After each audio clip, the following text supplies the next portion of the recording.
Silage সারা পৃথিবীব্যাপী গরুর জন্য আদর্শ খাবার। এটা হচ্ছে সোজা কথা হচ্ছে গরুর জন্য সুপার ফুড। সাইলেজের মাঝখানে দেখেন আপনি ভুট্টা, পর্যাপ্ত ভুট্টা আছে। ভুট্টা হচ্ছে কনসেন্ট্রেট, দানাদার। তো একই সাথে সে রাফেজের সাথে সামান্য দানাদারও পাচ্ছে। যে গরুটাকে আপনি খড় খাওয়াচ্ছেন, ওই খড়টাকে ডাইজেস্ট করার জন্য, হজম করার জন্য গরুটার যেই পরিমাণ এনার্জি লস করতেছে, সেইটুকু এনার্জি ওই খড়ের মধ্যে নাই। তার মানে সে আরো এটা হজম করতে যায়, তার বেশি এনার্জি লস হচ্ছে। তাহলে ওয়েট গেইন করার পরিবর্তে আপনি ওয়েট লস করেন। আপনি যদি বলেন আমি সাইলেজের সাথে দানাদার মিশিয়ে দিতে পারবো কিনা, দিতে পারবেন। আপনি যদি বলেন আমার গরু পানি ছাড়া খায় না, সাইলেজের সাথে পানি দিলে সমস্যা হবে কিনা, দিতে পারবেন।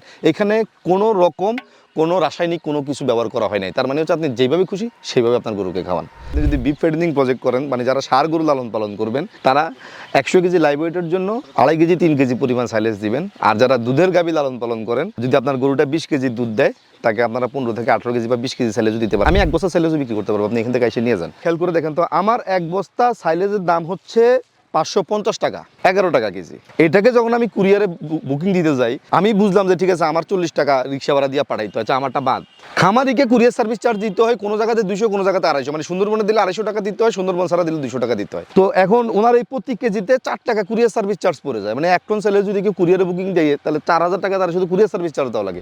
বিশ্বাস করেন ভাই, এক বস্তা সাইলেজ 550 টাকা বিক্রি করে আমার 30-40 টাকা লাভ করতে কঠিন হয়ে যায়। আর কুরিয়ার সার্ভিস মানে দিয়ে দিতে হয় 200 টাকা। আমি বাংলাদেশের সমস্ত উদ্যোক্তাদেরকে বলবো এই সেক্টরে আসেন, এখানে কাজ করার মানে অনেক সম্ভাবনা আছে। তার কারণ হচ্ছে এখনো বাংলাদেশের মধ্যে আমরা যারা সাইলেজ উৎপাদন করি, যারা বড় পরিসরে করি বা যারা ছোট পরিসরে করি, যারা অফ সিজনও থাকে, যাদের শুধুমাত্র সিজনাল প্রোডাকশন করি, সবাই একসাথে মিলে হয়তো আমরা 1-1.5 লাখ মেট্রিক টন বা 2.5 লাখ মেট্রিক টন সাইলেজ উৎপাদন করতে সক্ষম। মার্কেটটা 3 লক্ষ প্লাস মেট্রিক টন সাইলেজের আছে, ঠিক আছে। মানে এখনো হিউজ মার্কেট ফাঁকা আছে। কেউ যদি চান আপনারা এখানে আসতে পারেন। জাস্ট আপনাকে যেটা করতে হবে সেটা হচ্ছে খামারিদেরকে উৎসাহী করতে হবে, বুঝাইতে হবে সাইলেজের উপকারিতা কি, এটা মানে খামারিদেরকে বুঝাইতে হবে। আসসালামু আলাইকুম বন্ধুরা, কেমন আছেন সবাই? দেশ এবং দেশের বাইরে যেখান থেকে এই মুহূর্তে আমাদের সাফল্যকতার আজকের এই প্রোগ্রাম দেখছেন, সকলকে স্বাগত জানাচ্ছি। দর্শক বন্ধুরা, বিস্তীর্ণ মাঠ জুড়ে ভুট্টার ক্ষেত দেখতে পাচ্ছেন। আমরা এই মুহূর্তে অবস্থান করছি মুন্সিগঞ্জ জেলার শ্রীনগর উপজেলার ভাগ্যকুল চরে। আমার পেছন সাইডটায় পদ্মা সেতু, পদ্মার চরে আমরা অবস্থান করছি। এখানে প্রায় 900 থেকে 1100 বিঘা জমিতে ভুট্টা চাষ করেছেন গাজী সাইলেজ। এরকম বাংলাদেশের প্রায় আরো 8 থেকে 10টি জেলায় ভুট্টা চাষ করেছে প্রায় নিজস্ব এবং কন্ট্রাক্ট ফার্মিং মিলে 5 থেকে 5,500 বিঘা জমিতে। এই বিস্তীর্ণ মাঠ আমরা আজকে দেখতে এসেছি। যতদূর চোখ যাবে ততদূরে আপনারা ভুট্টার ক্ষেত দেখতে পাবেন। ইতিমধ্যে আমাদের দেশের খামারি ভাইরা সাইলেজ সম্পর্কে অনেকটা অবগত হয়েছেন। সাইলেজ হচ্ছে গবাদি পশুর এক ধরনের আদর্শ খাবার বলা যেতে পারে। ভুট্টার সাইলেজ মূলত করা হয় ভুট্টা যখন এই অবস্থায় চলে আসে, অর্থাৎ মিল্কিং স্টেজ। ভুট্টা লাগানোর পরে প্রায় 80 থেকে 90 দিন যখন ভুট্টার গাছের বয়স হয়, এই দানাগুলো যখন মিল্কিং স্টেজে চলে আসে, তখন সেই ভুট্টার গাছকে কেটে চপিং মেশিনে চপিং করে সেইটা ফার্মেন্টেশন প্রক্রিয়ায় পিট করে বা বাংকারে রেখে সেটাকে 20 দিন বা 21 দিন রেখে সেটা যখন ফার্মেন্টেশন হয়ে যায়, সেটাই মূলত সাইলেজ। সেই সাইলেজ আমরা এখন গবাদি পশুকে খাওয়াতে পারতেছি। এতে করে দানাদের খাদ্যের চাহিদা যেটা রয়েছে সেটা অনেক অংশ কমে আসতেছে। খামারি ভাইরা এই দিক থেকে অনেকটা সাশ্রয়ী হচ্ছে, যার কারণে এর চাহিদা দিন দিন বাড়তেছে। তাদের মধ্যে গাজী সাইলেজ একটি অন্যতম প্রতিষ্ঠান। এই প্রতিষ্ঠানটি পরিচালনা করতেছেন আমাদের সকলের পরিচিত মুখ মেহেদী হাসান আজিম ভাই, মানিক ভাই এবং আরো একজন, মোট 3 জন মিলে এই সাইলেজ প্রক্রিয়াজাত করতেছেন। এবছরে তাদের লক্ষ্যমাত্রা হচ্ছে প্রায় 30,000 মেট্রিক টন সাইলেজ প্রস্তুত করা এবং সেই সাইলেজ বাংলাদেশের বিভিন্ন প্রান্তে ছড়িয়ে দেওয়া। সেই লক্ষ্যমাত্রা নিয়ে কাজ করে যাচ্ছেন। বৈশ্বিক বিভিন্ন সংকট মোকাবেলা করে আমাদেরকে চলতে হয়, আর সেই সংকট মোকাবেলা করতে গিয়ে গবাদি পশুর সেক্টরেও অনেকটা প্রভাব পড়েছে। তো এই ভুট্টা চাষাবাদ করে উদ্যোক্তারা সাইলেজ তৈরি করে গবাদি পশুর খাদ্য চাহিদা মিটে আসতেছেন। আমরা আজকে গাজী সাইলেজ সম্পর্কিত কিছু গুরুত্বপূর্ণ তথ্য আপনাদের দিব। আমরা কথা বলবো মানিক ভাইয়ের সাথে এবং মেহেদী হাসান আজিম ভাইয়ের সাথে, জানার চেষ্টা করবো তাদের লক্ষ্যমাত্রা এবং এই সাইলেজ কীভাবে প্রস্তুত হচ্ছে, কি পরিমাণ চাহিদা মেটাতে পারছে এবং কেন আমরা গবাদি পশুকে সাইলেজ খাওয়াবো এবং সাইলেজ খাওয়ালে কোন ধরনের সুযোগ সুবিধাগুলো আমরা খামার থেকে পেতে পারি, সেসব বিষয়ে জানবো। আশা করছি যারা আজকের এই ভিডিওটি দেখতেছেন, আমার মনে হয় সাইলেজ সম্পর্কিত গুরুত্বপূর্ণ কিছু তথ্য আজকের এই প্রোগ্রামের মাধ্যমে পাবেন। চলুন শুরু করা যাক।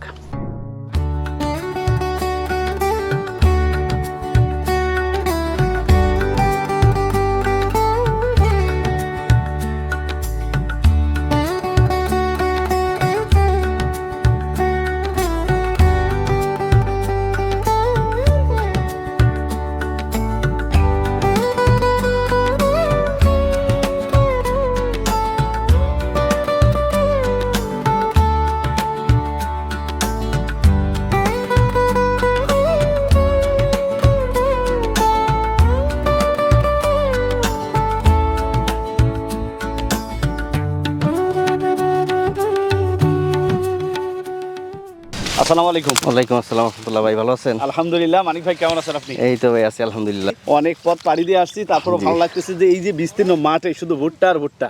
জি ভাই, মানে আমার দেখা এত বড় মাঠগুলো কম দেখা হয়েছে, কিন্তু বিশাল চর। এই চরটা কত হেক্টর জমি হতে পারে? এই টোটাল চরটা প্রায় 2100 বিঘা থেকে 3000 বিঘা পর্যন্ত একটা চর।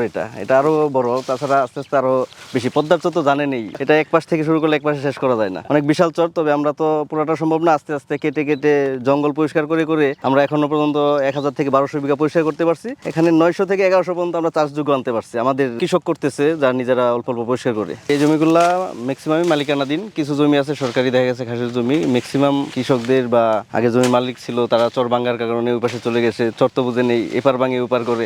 আস্ত ভুট্টার গাছ কেটে ফেলতেছেন? জি, আস্ত ভুট্টার গাছ কেটেই তো সাইলেজ করতে, এটা তো আপনি জানেনই। আপনার তো অনেক আগে থেকে মোটামুটি ধারণা আছে সাইলেজ সম্পর্কে। এগুলো তো ভুট্টা রয়ে গেছে। জি জি, এগুলো ভুট্টা সহই কাটি আমরা, ভুট্টা ছাড়া কাটি না। এই যে মিল্কি স্টেজের ভুট্টা দেখেন, মোটামুটি সবগুলো গাছেই মোচা রয়েছে, তাই না? এই সবগুলো গাছই মোচা আছে। তবে এই স্টেজে গাছে একটু মোচা কম হয়। আমরা এখন যে পিটটা করতেছি, এইটা আর ওইটা মিলে দুইটা একসাথে দিচ্ছি। ওইটাতে দুইটা করে মোচা আছে বড় বড়, আর এটাতে আছে একটা। মিল্কি স্টেজ আর পারফেক্ট যেটা ভুট্টা যে পরিমাণ লাগে এটা হয়ে যাবে ইনশাল্লাহ। এই যে পুরোটাই পারফেক্ট মিল্কি স্টেজ। সাইলেজটা মূলত হচ্ছে অসময়ের খাবার। গাছ থাকলে সাইলেজ অনেক ক্ষেত্রে প্রয়োজন নেই, কিন্তু বড় আকারে খামার করে শহর অঞ্চলে যে খামারগুলো করতেছে, চাইলে এত পরিমাণ গাছ সম্ভব না। এই সাইলেজটাই হচ্ছে মূলত একটা সংরক্ষণ করে পারফেক্ট মিল্কি স্টেজে, যেটা 90 থেকে 100 দিনের ভুট্টা গাছ কেটে ভুট্টার মিল্ক সহ কেটে যেটা পারফেক্ট মিল্কি স্টেজে আসবে, এটা সংরক্ষণ করে 20 থেকে 21 দিন পর্যন্ত মিনিমাম ফার্মেন্টেশন করে খামারিদের কাছে পৌঁছে দেওয়া, গরুকে খাওয়ানো, সেটাই হচ্ছে সাইলেজ। আর এই সাইলেজটা আমরা করতেছি হচ্ছে 90 থেকে 100 দিনের ভুট্টা গাছ থেকে, যেটা মিল্কি স্টেজ। প্রথম রবি মৌসুম শেষ, খরিফ মৌসুম এখন আমাদের এটা চলতেছে। খরিফ মৌসুমে যেটা এটা কাটতেছে, যে দেখেন মিল্কি স্টেজ। এক স্টেপের প্রথম কাটার পর যেটা লাগাইছিলাম এটা কাটতেছি এক পাশে, আরেক পাশে চলতেছে প্রথম স্টেজের শেষেরটা। মানিক ভাই, এই যে ভুট্টা গাছগুলো কাটা হলো, এখন এটা কি হবে? এই ভুট্টা গাছগুলো এখন কাটা হয়েছে, এটা যাবে এখন চপিং মেশিনে। কাটার পর দেখেন আমি একটু রোদে রেখে দিচ্ছি, কারণ বৃষ্টি হয়েছে, বৃষ্টির কারণে দেখা গেছে দু একটা ফোঁটা পড়ছিল, পানি থাকতে পারে, এই কারণে একটু শুকাই নিছি। শুকানোর পর এখন একটা চপিং করব। চপিং করে এটা চলে যাবে আমাদের পয়েন্টে, যেখানে আমরা প্যাকিং এর কাজটা করি। দুইটা গাড়ি দুই দিকে চলে যাবে। একটা পিঠে যেটা আমরা সাইলো পিঠে রাখবো, এটা অসময়ের জন্য যেটা রাখবো আর কি, স্টক করে। এই সময়ের জন্য পিঠের সাইলেজ চাই, পিঠের সাইলেজের জন্য একটা পার্ট যাবে, একটা যাবে বস্তা সাইলেজ। বস্তায় আমরা ডাইরেক্ট প্যাকিং করে এটা 21 দিন পর ডেলিভারি দেবো ফার্মেন্টেশন করে। আর পিঠেরটা মিনিমাম 30 দিন পর থেকে আমরা পিঠ খোলা শুরু করি। যেমন গতকাল আমরা প্রথম পিঠ খুলছি মুন্সিগঞ্জে, এটা ডেলিভারি শুরু করে দিচ্ছি আজকে থেকে। পিঠ খোলার সাথে সাথে ডেলিভারি করা যায় এটা প্যাকিং করে। বস্তা সাইলেজটা আমরা 21 দিন পর ডেলিভারি দিই। এটাই মূলত এর ফাংশনটা। এটার ফাংশন। এর ভিতরে ডেলিভারিটা দেওয়ার আগে কিছু ফাংশন আছে, যেটা প্রোবায়োটিক ব্যবহার করতে হয়, ভালোভাবে এয়ারটাইট করতে হবে, সেলাইটা ভালোভাবে দিতে হবে, প্যাকিংটা যাতে সুন্দর হয়, কোনোভাবেই যাতে এখানে ছিঁড়া ফাটা বস্তা না যায় বা ফাঙ্গাস না থাকে, এই ব্যাপারগুলো আমাদের নিশ্চিত করতে হয়। আলহামদুলিল্লাহ এটা সহ টোটাল 9টা প্রজেক্ট চলতেছে। টোটাল আমাদের হিসাব করলে 3000 প্লাস নিজেরাই চাষ করতেছি। আমাদের চেয়ারম্যান স্যারের একটা বড় স্বপ্ন হচ্ছে এটা সাইলেজ দিয়ে একটা বিপ্লব করা সারা বাংলাদেশে। কারণ গোখাদ্যের যে দাম, এই দাম দিয়ে গরু পেলে কেউ লাভে নাই। যদি আমরা সাইলেজ নির্ভর খামার করতে পারি, তাহলে সম্ভব খামারে লাভ করা। না হলে খামার দিয়ে এইভাবে লাভ করাটা একটু কষ্টকর। ঘাস বা সাইলেজ দিয়ে এটা করা সম্ভব। এই জন্য আমাদের সারা বাংলাদেশে 3000 বিঘা জমি আমরা অনেক কষ্টে, অনেকভাবেই, অনেক প্রতিকূলতার সম্মুখীন হয়েও করে ফেলছি 9টা জায়গায়। এবং একটা প্রজেক্টে আমরা প্রথম 3 বছরের যে ট্রেনিং প্রাপ্ত লোকগুলো ছিল, ওই প্রজেক্ট থেকে বিভিন্ন জায়গায় ছড়াই দিচ্ছি। এখন লোকাল উদ্যোক্তা তৈরি করে নিচ্ছি। 3000 বিঘার সাথে আমাদের কন্ট্রাক্ট ফার্মিং আছে, বিভিন্ন উদ্যোক্তা তৈরি করে নিচ্ছি। এইভাবে দেখা গেছে আরও 2 থেকে 2500 বিঘা ওনারা আমাদের করে দেয়। টোটাল প্রায় 5 থেকে 5,500 বিঘা। এভারেজে 5 টন করে যদি হিসাব করেন, আমাদের 30,000 টন এমনি আমাদের চাষযোগ্য জমি থেকে হয়ে যায় ইনশাআল্লাহ, ওই যে কন্ট্রাক্ট ফার্মিং সহ। এই অসাধ্য কাজটাকে কিভাবে সহজে পরিণত করছেন, একটু মানিক ভাই বলেন তো আমাদের। এই অসাধ্য কাজটাকে সহজে পরিণত করার জন্য প্রথম তো আমি শুরুই করি চর দিয়ে। আমার ওই যে উলিপুরের চরে, আপনাদের বাড়ির কাছে এটা করা হয়েছে, উলিপুরের চর। এখানে প্রায় 50 একর নিয়ে কাজ শুরু করছিলাম প্রথম। এরপর আজিম মেহেদী ভাইয়ের সাথে কথা বলে একসাথে আমরা শুরু করলাম। মোটামুটি ছোট নিয়ে শুরু করার পর বড় আকারে আস্তে আস্তে এখানে প্রথম আমরা করছিলাম 200 বিঘা, তারপর 400 বিঘা পরিষ্কার করতেছি আর বাড়াতে যাচ্ছি। অনেক প্রতিকূলতা পার হয়ে আমরা আগাতে হচ্ছে। এখানে অনেক কঠিন রাস্তা পার হয়ে আসছি। প্রথম 2বার আমরা লস করছি। আমার পড়াশোনার ব্যাকগ্রাউন্ড হচ্ছে অ্যাকাউন্টিং নিয়ে, অনার্স মাস্টার্স কমপ্লিট করছি ন্যাশনাল ইউনিভার্সিটি থেকে। যখন এসএসসি ইন্টারে পড়ি, তখনই আমাদের খামারটা হচ্ছে ঢাকাতে কিন্তু ওই পরিমাণ আমাদের ঘাসের যোগান ছিল না। আমরা মানিকগঞ্জ থেকে তখন আমরা ভুট্টা গাছ, কাঁচা ভুট্টা গাছ নিয়ে আসতাম, এনে কেটে খাওয়াতাম। সাইলেজ নিয়ে প্রথম থেকে কাজ করতেছে, তাদের কাজগুলো দেখে দেখলাম এটা যদি আমি সাইলেজ করে খাওয়াই, তার জন্য বেশি উপকার, এটা আমার জন্য ভালো প্রফিটেবল হচ্ছে। সেক্ষেত্রে আমি সাইলেজ নিয়ে একটু গভীরভাবে গেলাম। গভীরভাবে দেখার পরে দেখলাম যে না, পড়াশোনা করছি, আমার যেই ক্যারিয়ারটা, এটা তো ব্যাংক বা আদার্স হিসাব নিকাশ নিয়ে থাকার কথা। আর আমাকে অন্য একটা প্রতিষ্ঠান ব্যবহার করবে, আমার অর্জিত জ্ঞানটা ব্যবহার করে তারা নিবে। আর আমি যদি নিজে উদ্যোক্তা হওয়ার চেষ্টা করি, আমি যদি এটা সাইলেজটা নিয়ে কাজ করি, খামারিদেরও উপকার হবে, আমার নিজের তো উপকার আছেই। এই খামারিদের উপকারের নিজের চিন্তা করে যে না, আমি একজন উদ্যোক্তা হব, আমি চাকরি করব না, চাকরির পিছনে আমি দৌড়াবো না, আমি মানুষকে চাকরি দিব। ওই চিন্তা থেকে আমি চলে আসলাম একদমই হিসাব বিজ্ঞান নিয়ে পড়াশোনা করে চলে আসলাম কৃষিতে। অনেকে বলে আপনি হিসাব বিজ্ঞান নিয়ে পড়াশোনা করে কৃষিতে আসলেন। আমি বলছি যে না, যে কোনো একটা নিয়ে পড়াশোনা করলেই যে ওই সাবজেক্টেই থাকতে হবে এটা না। কথা হচ্ছে আমাদের যদি উদ্যোক্তা মন মানসিকতা থাকে, যার যেটা মনে করেন পছন্দ এটা নিয়ে আগানো উচিত, যেটা মানুষের কল্যাণে নিজের কল্যাণ দুইটাই হবে, শুধু মানুষের কল্যাণ না। তো আমার যদি এটা ভালো কিছু না দেখতাম তাহলে আসতাম না। অনেক কর্পোরেট প্রতিষ্ঠান এখন ঢুকে গেছে, অনেক বড় বড় আকারে করতেছে, কিন্তু ওনাদের প্রাইসটা অনেক হাই। আমার কথা হচ্ছে আমি প্রফিট করব মিনিমাম, খামারিরাও বাঁচতে হবে, আমাদেরও বাঁচতে হবে। গাজীটা গঠন করে একটা উদ্দেশ্য, বড় আকারে করতে গেলে বড়ভাবেই কাজ করতে হবে। আর সারা বছর সাপোর্ট দিতে চাইলে ছোট ছোট করে করলে হবে না। কারণ 6 মাস জমিতে মাল থাকবে, 6 মাস থাকবে না, বাকি 6 মাস খামারিরা না খাইয়ে রাখবে গরুকে। সেই পর্যায়ে এসে আমরা চিন্তা করলাম যে না, আমরা যদি বড় স্টক না করতে পারি, স্টক করতে যেয়ে যদি আমি আবার এটা 15, 16, 17 টাকা পর্যন্ত তুলে ফেলে, ওই পর্যায়ে যদি আমরা তুলে ফেলি, সেক্ষেত্রে তো খামারিরা লস। আলটিমেটলি এটা সাইলেজ খেয়ে কোনো লাভ হচ্ছে না। তখন আমার রাজিম ভাইয়ের ভিতর চিন্তা আসলো, আমার চেয়ারম্যান স্যার সহ খরচ হবে, তার থেকে 50 পয়সা থেকে 70 পয়সা প্রফিট করে যদি ছেড়ে দেই, খামারিরাও উপকৃত হবে, খামারিরা বেঁচে থাকলে আমরা বেঁচে থাকবো। আমরা অল্প প্রফিট করলেও খামারিরা তো বেঁচে থাকতো। আমি নিজেও তো খামারি, আজিম ভাই নিজেও খামারি, আমাদের চেয়ারম্যান স্যার খামারি, এই ওয়াহিদুজ্জামান জাকির স্যার উনি হচ্ছে আমাদের চেয়ারম্যান স্যার। সবকিছু ওনাকে গিরি করা হয়। আর আমি আর আজিম মেহেদি ভাই তো আগে থেকে মাঠ পর্যায়ে কাজ করতেছি। এখন মূলত আমরা তিনজনে এটার মেন দেখতেছি এটার আর কি। আর তাছাড়া আমাদের সহযোগী, আমাদের লেবার ভাইরা বলেন সবাইকে আমরা নিজেদের লোক মনে করে কাজ করতেছি। সারা বাংলাদেশ প্রায় 300 জন লোক আমাদের আন্ডারে কাজ করতেছে। একটা বীজ লাগানো থেকে শুরু করে একবারে প্রোডাকশন রেডি সাপ্লাই পর্যন্ত এটা আমার কন্ট্রোল। মানে আমি হচ্ছে চিফ অপারেশনসটা দেখি আর কি। অপারেশনসের যত দায়িত্ব আছে সব আমি পালন করি। আর আজিম মেহেদি ভাই হচ্ছে আমাদের মার্কেটিং থেকে শুরু করে আদার্স বিষয়গুলো দেখে। আর আমাদের ওয়াহিদুজ্জামান জাকির স্যার যে আছে, ওনার কথা হচ্ছে আমাদেরকে ফ্রিডম দিছে, উনি আমাদের মূলত মূল বিষয়গুলো, ইনভেস্টের বিষয়গুলো আদার্স উনি দেখে। দর্শক বন্ধুরা, মানিক ভাই, আজিম ভাই এনাদের ক্ষুদ্র উদ্যোগ ছিল, সেই উদ্যোগটা এখন 300 জন মানুষের কর্মসংস্থানের একটা মাধ্যমে পরিণত। এই বিস্তীর্ণ পরিসরে ভুট্টা চাষ হচ্ছে, সেখান থেকে সাইলেজ তৈরি হচ্ছে। সেখানে শুধু একা নয়, এখানে দেখতে পাচ্ছেন শত শত মানুষ এই কাজগুলোর সাথে জড়িত হয়েছে। ইন্টারেস্টিং বিষয় হচ্ছে তাদের রুজি রুটি হচ্ছে এবং কর্মসংস্থানের সুযোগ সৃষ্টি হয়েছে তাদের। দর্শক বন্ধুরা, আমাদের সাথে থাকুন। আপনাদের পরিচিত মুখ মেহেদি হাসান আজিম ভাই, যিনি ক্ষুদ্র খামারি নামে সাইলেজ শুরু করেছিলেন, তিনিও এর সাথে যুক্ত রয়েছেন। এখন বর্তমানে গাজী সাইলেজ নামে সারা বাংলাদেশে পরিচিতি পেয়েছেন। আমরা তার সাথে 2-4টি কথা বলে সাইলেজ সম্পর্কিত আরো গুরুত্বপূর্ণ কিছু তথ্য আপনাদের দেবো। আমাদের সাথে রাখবেন।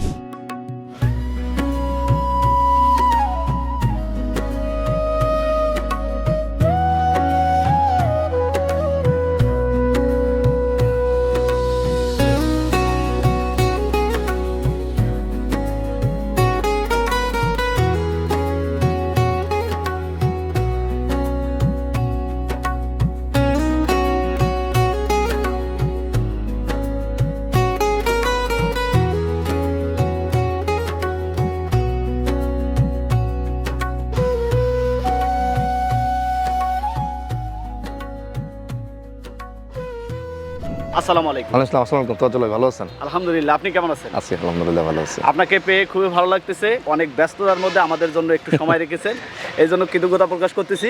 একটু জানতে চাই এই গাজী সাইলেজের যাত্রাটা কিভাবে শুরু হয়েছিল এবং বর্তমানে সেটা কোন পর্যায়ে এসে দাঁড়িয়েছে? গাজী সাইলেজের যাত্রা আসলে খুব বেশি দিনের না। নভেম্বরের 15 তারিখ থেকে আমাদের কোম্পানি স্টার্ট 2025-এর, মানে অলমোস্ট 5.5 মাস 6 মাস হচ্ছে আমাদের এই জার্নিটা। বাট এটার পেছনের জার্নিটা আবার অনেক বড়, অনেক লম্বা। যেমন আপনি জানেন, আমি কিন্তু 2016 সাল থেকে সাইলেজ উৎপাদন করি, কিন্তু বাণিজ্যিকভাবে উৎপাদন শুরু করছি আমি 18 সাল থেকে।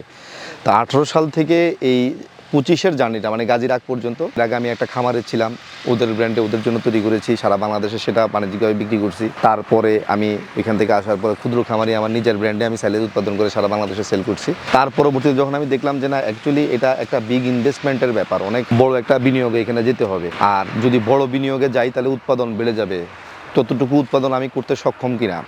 200 বিঘা জমি চাষ করা আর 2000 বিঘা জমি চাষ করা এক কথা না। আমি শুধু হয়তো বীজ রোপণের সময় আমি বীজ রোপণ করে চলে যেতে পারবো, বাট হারভেস্টিং টাইমটা যখন আসে তখন কিন্তু মানে সাইলেজ উৎপাদন যারা করে তাদের কিন্তু মাথা খারাপ হয়ে যায়, কারণ সব জমি একসাথে কাটা শুরু করতে হয়। ওই সময়টা আমি কভার করতে পারবো কিনা। তখন আসলে আমি চিন্তা ভাবনা করে দেখলাম যে না, আমাকে দেখতে হবে হচ্ছে যে আমার মতো করে এই ব্যবসাটাকে ভাবে। যেমন আমার কাছে ব্যবসাটা শুধু ব্যবসা নয়, এটা একটা সেবা। মাঝখানে একটা মিস্টেক, একটা ভুল হইতেই পারে। হয়তো কোনো সাইলেজে ময়েশ্চার বেশি হয়ে গেছে, কারো কাছে হয়তো বস্তা গেছে, বস্তার ভিতরে ফেটে গেছে কয়েকটা, কারো হয়তো বস্তা ছিঁড়ে গেছে, ক্লেম তো আসতেই পারে। আমি এটার সাথে সাথে সার্ভিসটা তাকে দিচ্ছি কিনা, ঠিক আছে। যেহেতু প্রতিদিন, যেমন আপনি যে স্পটে আছেন, এই স্পটে প্রতিদিন 5 থেকে 7টা গাড়ি লোড হয়, এক একটা গাড়ি 15 টন করে লোড হয়। তার মানে হচ্ছে যে হিউজ পরিমাণ প্রোডাক্ট প্রতিদিন ডেলিভারি হচ্ছে, প্রতিদিন এখান থেকে 100 টন ডেলিভারি হচ্ছে, সুতরাং ভুল হইতেই পারে, কিন্তু ভুলটাকে সংশোধন আমি করতেছি কিনা সেটা ইম্পর্টেন্ট। তো এই সার্ভিসটাতে অ্যাক্টিভ থাকতে হবে সবার আগে। এতগুলো মানে সেও কি এটাতে উদ্বুদ্ধ কিনা এগুলো সব কিছু খোঁজ খবর নিতে গিয়ে আমি তখন দেখলাম যে আমি আমার মতো করে ব্যবসাটাকে ভাবে সহজ সরলভাবে কিংবা হালালভাবে এমন একজনকে যখন আমি খোঁজার চেষ্টা করলাম, তখন আমার সাথে আমি আরেকজন পেয়ে গেলাম, সেটা হচ্ছে খামারি সেলেস। আমি ছিলাম ক্ষুদ্র খামারি সেলেস, সে হচ্ছে খামারি সেলেস মনিরুল ইসলাম মানিক। সেও খুবই অনেস্ট, সেও অ্যাকাউন্টিং অনার্স মাস্টার শিক্ষিত ছেলে। তারপর আমি তাকে বললাম যে আপনার ব্র্যান্ড সাকসেসফুলি, আপনি সারা বাংলাদেশে সাকসেসফুলি ব্যবসা করতেছেন, আপনি আমাকে ছাড়াও ব্যবসা করতে পারবেন, আপনার মতো আপনি করতেছেন, আমার মতো আমি করতেছি অলরেডি, কিন্তু আমরা দুজন যদি একত্র হই তাহলে হয়তো মার্কেটটাকে আমরা আরও বাড়াইতে পারবো। সে আমার প্রথম কথাটাই মাইনা নেয় যে আজিম ভাই আপনাকে দীর্ঘদিন যাবত চিনি, আপনাকে দেখি সাইলেজের মধ্যে আসছি, সব কিছু কথাবার্তা হইলো। হওয়ার পরে দেখলাম যে আমরা যদি একত্র হই, এখন দরকার হচ্ছে আমাদের বিনিয়োগ, পর্যাপ্ত বিনিয়োগ দরকার। যেমন আপনার পিছনে যে পিঠটা দেখতে পাচ্ছেন, এখানে কিন্তু কয়েক কোটি টাকার সাইলেজ পড়ে আছে। এই বিনিয়োগ আসবে কোত্থেকে? আমি কিন্তু গাজীর একটা খামারের জিএম হিসেবে দায়িত্ব পালন করতাম, তো মানিক ভাই সেই খামারের সাইলেজ দিত। তো দুইজনের সাথেই সেই খামার মালিক আমাদের ওয়াহিদুজ্জামান জাকির সাহেব, আমাদের এই দুজনের সাথেই ওনার খুব ভালো একটা রিলেশন তখন থাকে। তো এক পর্যায়ে উনি নিজে থেকে আমাদেরকে একদিন ডাকলো, ডাকার পরে উনি বললো যে আমি এই কৃষিতে একটা বিপ্লব করতে চাই। কৃষিতে কীভাবে বিপ্লব করতে চাই? যে বাংলাদেশের মানুষের কাছে এই সাইলেজটাকে একটু সহজলভ্যভাবে তুলে ধরতে চাই, কারণ উনিও সাইলেজ এর আগে নিয়ে অনেকের কাছ থেকে প্রতারিত হয়েছে। বললাম যে ঠিক আছে, আপনি যেহেতু আমাদের সাথে কাজ করতে আগ্রহী, তাহলে আপনি ইনভেস্টর বা বিনিয়োগকারী হিসেবে কেন আসবেন, আপনি আমাদের পার্টনার হিসেবে আসেন। এর পরবর্তীতে আমরা এই তিনজন একত্র হয়ে, তিনি কিন্তু বয়সে আমাদের বড়, উনি শিল্পপতি, ওনার বিভিন্ন রকম ব্যবসা আছে, ওনার আসলে এই সাইলেজের ব্যবসার দরকার নেই, শুধুমাত্র একটা কৃষিতে বিপ্লব করার জন্যই ওনার এই সেক্টরে মনোনিবেশ করা। আমাদের গাজীর অনেক বড় একটা খামার আপনি তুষখালী মঠবাড়িয়াতে গেলে দেখতে পাবেন, সেখানে এখন প্রায় 850 গরু আছে, যেটা আমরা 27 সালের মধ্যে প্রায় 3000 3,500 গরু রাখার চিন্তা ভাবনা করতেছি। আপনার অবশ্যই দাওয়াত থাকলে আপনি সেখানে যাবেন। আমাদের নিজেদেরই প্রতিদিন 2.5 থেকে 3 টন সাইলেজের চাহিদা আছে। এরপরে আসলে এই গাজীর যাত্রা শুরু নভেম্বরের 15 তারিখ থেকে শুরু করছি, আলহামদুলিল্লাহ এই পর্যন্ত আছি, চলতেছে আলহামদুলিল্লাহ। আপনি যে সময়টাতে বৈশ্বিক খাদ্য সংকটে খামারি ভাইরা অত্যন্ত দুশ্চিন্তার মধ্যে রয়েছে, সেই সময়টাতে এই সাইলেজ উৎপাদনের যাত্রাটা শুরু করেছিলেন। একই সাথে হয়তো মানিক ভাইয়ের যাত্রাটাও এমনভাবেই ছিল। তো সেই সময়টাতে কী অবস্থা ছিল এবং এখন খামারিরা এই সাইলেজ ব্যবহারে কতটা উদ্বুদ্ধ হচ্ছে, এই হিউজ পরিমাণ সাইলেজ এখন খামারিদের মাঝে দিচ্ছেন, আপনার কাছে কতটা ভালো লাগা কাজ করে?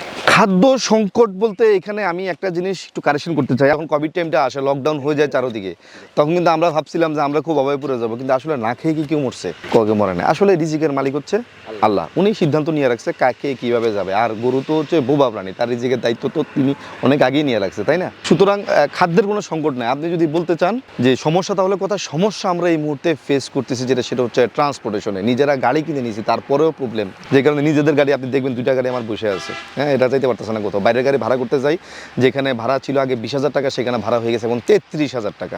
প্রচুর ভাড়া বেড়ে গেছে। আপনি যে পলি বস্তা দেখতে পাচ্ছেন এখানে, যে প্যাকেজিং চলতেছে, পলি বস্তার দাম বেড়ে গেছে। কারণ হচ্ছে এই বস্তা পলির যে দানাটা দিয়ে তৈরি হয়, এটা আমদানি করতে হয় আমাদেরকে। হ্যাঁ, এটার আমদানি পর্যাপ্ত পরিমাণ হচ্ছে না এখন। এই সব জায়গাতে অ্যাক্সেসরিজগত সংকটের মধ্যে আমরা এখন পড়ে গেছি। আমার পলি বস্তা ট্রান্সপোর্টেশনে দেখা গেছে যে এখন প্রতি কেজি সাইলেজের দাম 1.5 টাকা বেড়ে গেছে, কিন্তু আমি খামারদের কাছ থেকে 1.5 টাকা বেশি রাখতে পারতেছি না। যেমন মনে করেন এখন কিন্তু ফুল সিজন চলতেছে, এখন আমার কথা হচ্ছে হারভেস্ট করব, প্যাকেজিং করব, সেটাকে ফার্মেন্টেশন করব, খামারের কাছে পৌঁছে দিব, তাই না? কিন্তু আমি দেখেন ফুল সিজনে আমার যে পিট খোলা হয়েছে, পিট চলতেছে। নর্মালি হারভেস্টিং সাইলেজ মানে সরাসরি বস্তায় সাইলেজ যেটা আর পিটের সাইলেজ যেটা, সেটা সবসময় 1 থেকে 1.5 টাকা প্রাইস বেশি হবে, তার কারণ হচ্ছে এর মধ্যে কস্টিং বেশি। কিন্তু কিচ্ছু করার নাই, আমাকে ওই বস্তার সাইলেজের প্রাইসে এখন আমাকে পিট সাইলেজ পাঠিয়ে দিতে হচ্ছে। সাইলেজ সারা পৃথিবীব্যাপী গরুর জন্য আদর্শ খাবার। এটা হচ্ছে সোজা কথা হচ্ছে গরুর জন্য সুপার ফুড। সাইলেজের মাঝখানে দেখেন আপনি ভুট্টা, পর্যাপ্ত ভুট্টা আছে। ভুট্টা হচ্ছে কনসেন্ট্রেট, দানাদার। তো একই সাথে সে রাফেজের সাথে সামান্য দানাদারও পাচ্ছে, যেটার জন্য আপনার দানাদারের যেহেতু আমাদের বাংলাদেশের বাজারে খরচ অনেক বেশি, এই জন্য একটু কম দাম পড়তেছে তাদের। এখন আমাদের দেশে অনেক খামারিরা সাইলেজের কথা সবাই বুঝতেছে না ওইভাবে, যারা বুঝতেছে তারা সাইলেজ ছাড়া বিকল্প কোনো কিছু নিচ্ছে না। যেমন আপনি যদি এখনকার বাজারে খড়ের চিন্তা করেন, এখনকার বাজারে খড় কিনতে গেলে আপনার 18 থেকে 20 টাকা কেজি পড়বে, সাইলেজের কেজি পড়তেছে 10 টাকা 11 টাকা করে। তারপরে খড়ের কথা যদি আপনি চিন্তা করেন, আপনি যদি সায়েন্স হিসাব করেন, যে গরুটাকে আপনি খড় খাওয়াচ্ছেন, ওই খড়টাকে ডাইজেস্ট করার জন্য, হজম করার জন্য গরুটার যেই পরিমাণ এনার্জি লস করতেছে, সেইটুকু এনার্জি ওই খড়ের মধ্যে নাই। তার মানে সে আরও এটা হজম করতে যায়, তারও বেশি এনার্জি লস হচ্ছে। তাহলে ওয়েট গেইন করার পরিবর্তে আপনি ওয়েট লস করবেন। এটার সাথে কিন্তু অনেকেই আমার সাথে দ্বিমত পোষণ করে যে আমাদের দাদারা দেখছি ওনারা তো সবসময় সারা জীবন গরু পালছে, খড় খাওয়াই গরু পালছে। আপনি একটু খেয়াল করে দেখবেন যে ওই গরুগুলা কি এখনকার গরুগুলোর মতো এত মোটা তাজা ছিল? হ্যাঁ, তারপরে ওই গরুগুলা কি এখনকার গরুগুলোর মতো দুধ দিতেছিল? আপনি আপনার রানিং একটা গাবিতে এটা টেস্ট করে ফেলবেন, ওকে মানে রাফেজ, গ্রিন রাফেজ খাওয়ানো বন্ধ করে দেন, খড় খাওয়ান, আপনার দুধ 2 থেকে 3 কেজি কমে যাবে প্রথম দিনেই। দুধ হয়তো আপনার গাঢ় হয়ে যাবে, কিন্তু দুধের পরিমাণ কমে যাবে, মাংসের উৎপাদন কমে যাবে। খড় গরু গরুর খাবার না। গরুর খাবার কিভাবে খড়কে করা যায় সেটা প্রসেসিং করে করা যায়। আপনি ইউএমএস করে খাওয়াইতে পারেন, তখন সেটা প্রোটিনের একটা সোর্স হবে, বাট ডিরেক্ট খড় কখনোই গরুর খাবার হইতে পারে না। এটা যদি কারো দ্বিমত থাকে, সে আমার ফোন নাম্বার স্ক্রিনে দেওয়া থাকবে, সে আমার সাথে ফোন করেন, আমার সাথে কথা বলেন, আমি আপনাদেরকে ভালোভাবে বুঝে দিব। আর সাইলেজ সব ক্ষেত্রে আদর্শ খাবার। আপনি যদি বলেন আমি এই সাইলেজের সাথে দানাদার মিশিয়ে দিতে পারবো কিনা, দিতে পারবেন। আপনি যদি বলেন আমার গরু পানি ছাড়া খায় না, সাইলেজের সাথে পানি দিলে সমস্যা হবে কিনা, দিতে পারবেন। এখানে কোনো রকম কোনো রাসায়নিক কোনো কিছু ব্যবহার করা হয় নাই। তার মানে হচ্ছে আপনি যেভাবে খুশি সেইভাবে আপনার গরুকে খাওয়ান। আচ্ছা, এই গাজী সাইলেজ কি এখন শুধু বড় বড় খামারে যাচ্ছে না একবারে প্রান্তিক পর্যায়ের খামারিদের কাছেও চলে যাচ্ছে? সারা জীবন এটা নিয়ে আমাকে মানুষ ক্লেম করছে যে আপনার ব্র্যান্ড ছিল ক্ষুদ্র খামারি, আগে ক্ষুদ্র খামারি ছিলাম, কিন্তু আপনি ক্ষুদ্র খামারি আপনার কাছে সাপোর্ট পায় না, আপনি শুধু বড় বড় খামারিতে সেলেস পাঠান। হ্যাঁ, গাজীতেও অনেকে এখন এই ক্লেমটা করে। আসলে মূল ফ্যাক্টটা হচ্ছে, আমি আপনাকে আপনার মাধ্যমে আমি একটু ক্লিয়ার করে দিই মানুষকে, আমি 1 বছর সেলেসও বিক্রি করতে পারবো, আপনি এখান থেকে এসে নিয়ে যান, ঠিক আছে? বা আপনি যদি বলেন ভাই আমাকে কুরিয়ার করে পাঠান, এবার আপনি খেয়াল করে দেখেন তো, আমার 1 বস্তা সাইলেজের দাম হচ্ছে 550 টাকা, 11 টাকা কেজি। এটাকে যখন আমি কুরিয়ারে বুকিং দিতে যাই, আমি বুঝলাম যে ঠিক আছে আমার 40 টাকা রিক্সা ভাড়া দিয়ে পাঠাইতে হচ্ছে, আমারটা বাদ, ওটা আমার কাছ থেকে যাক। খামারিকে কুরিয়ার সার্ভিস চার্জ দিতে হয়, কোনো জায়গাতে 200, কোনো জায়গাতে 250, মানে সুন্দরবনে দিলে 250 টাকা দিতে হয়, সুন্দরবন ছাড়া দিলে 200 টাকা দিতে হয়। অনেক খামারি আমাকে ফোন করে বলে, আরে ভাই আপনি বুকিং দিবেন বগুড়া থেকে, আমি তো দিনাজপুরে আছি, বা বুকিং দিবেন বগুড়া থেকে, আমি তো সিরাজগঞ্জ আছি। ভাই বগুড়া থেকে সিরাজগঞ্জ যত টাকা নেয়, বগুড়া থেকে কক্সবাজার এত টাকাই নেয়। তো এখন ওনার এই প্রতি কেজিতে 4 টাকা কুরিয়ার সার্ভিস চার্জ পড়ে যায়, মানে 1 টন সেলে যদি কেউ কুরিয়ারে বুকিং দেয় তাহলে 4000 টাকা তার শুধু কুরিয়ার সার্ভিস চার্জ দেওয়া লাগে। বিশ্বাস করেন ভাই, মানে 1 বস্তা সাইলেজ 550 টাকা বিক্রি করে আমার 30-40 টাকা লাভ করতে কঠিন হয়ে যায়, আর কুরিয়ার সার্ভিস মানে দিয়ে দিতে হয় 200 টাকা, ঠিক আছে? এখন কেউ যদি এটা অ্যাফোর্ড করতে পারে, তার কাছে যদি মনে হয় যে হ্যাঁ আমি এটা অ্যাফোর্ড করতে পারবো, আপনি পাঠান, তাহলে আমার কোনো সমস্যা নেই, পাঠাতে পারবো। যে যাত্রা শুরু করেছেন এটা কত দূর পর্যন্ত রান করতে পারে, আপনার একটু অভিজ্ঞতা শেয়ার? হিউজ।